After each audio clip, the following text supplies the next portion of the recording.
Magandang umaga po. Isang araw bago magpasko, pursigido pa rin ang mga otoridad sa kanilang kampanyang Oplan Istabero.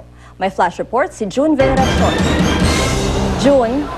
Ruth, tutok marino ang mga field personnel ng Land Transportation Office o LTO sa kanilang taunang kampanya, ang Oplan Istabero.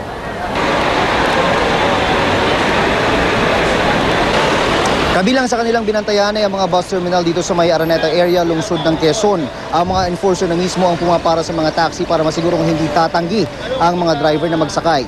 Pagka mayroong mga pasayro, huwag nyung isakabin na. Basta isasakay lang nyo kasi kailangan yung mga taxi, walang mga pasayro.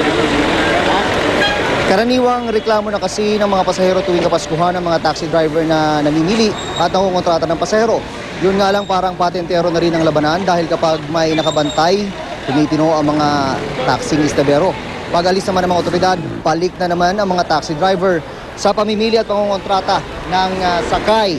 Ang grupo ng Field Enforcement Division ng LTO, nasa 30 pa lang ang nahuhuling lumabag sa Oplan Istabero mula December 16. Babala nila sa mga pasaway na driver, mabigat ang parusang naghihintay sa kanila. Isang buwang suspensyon ng lisensya at multang 1,400 pesos. Depensa naman ng mga taxi driver, hindi naman lahat sila ay pasaway.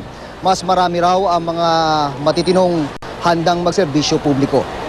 Samantala, nadala ang LTO dito sa may Araneta Bus Terminal nagdala ng mga professional mechanic ang LTO dito sa Araneta Center Bus Terminal para inspeksyonin ang mga bumibiyaheng bus. Isa raw itong paraan para matiyak na makakarating ng maayos sa mga pasahero sa kani-kanilang probinsya. At yan ang pinakasariwang balita mula rito sa Araneta Center Bus Terminal. Balik sa Ruth. Maraming salamat, June Veneracion.